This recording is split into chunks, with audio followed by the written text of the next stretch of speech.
আমার স্নেহের ছাত্র ও ছাত্রীরা, আজ আমি তোমাদের জন্য রবীন্দ্রভারতী বিশ্ববিদ্যালয়ের তৃতীয় সেমিস্টারের সিসি 3 পেপারের লাস্ট মিনিট সাজেশন নিয়ে হাজির হয়েছি। এখানে তোমাদের বিশেষ গুরুত্বপূর্ণ কিছু প্রশ্ন যেগুলো তোমাদের পরীক্ষায় আসবে, সেগুলো তোমরা লিখে রাখতে পারো। এ থেকেই তোমাদের 100% কমন আসবে, কারণ 200% কমনও আসতে পারে তোমাদের। কেননা এখানে যে প্রশ্নগুলো দিয়েছি তোমরা একটা কেন দুটো করেই কমন পাবে। দেখো, তোমাদের লেখা আছে 1, 2, 3, 4 গুরুত্ব অনুযায়ী তোমাদের সাজিয়ে দেওয়া হয়েছে। ওপর দিক থেকে তোমরা পড়বে।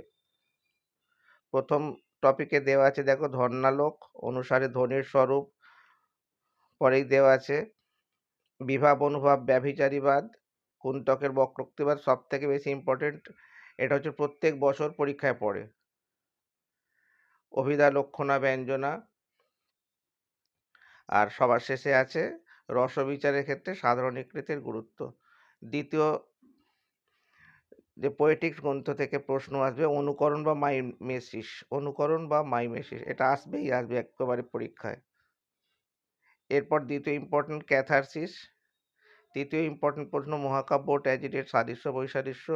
চতুর্থ কোরাস, এবং 5 হচ্ছে ট্র্যাজেডির ত্রিবিধ ঐক্য।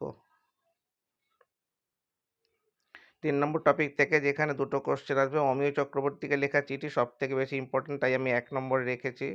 তারপর হচ্ছে আধুনিকতার সংজ্ঞা, সাহিত্য তত্ত্বের স্বরূপ, তথ্য সত্যটাও খুবই ইম্পর্টেন্ট।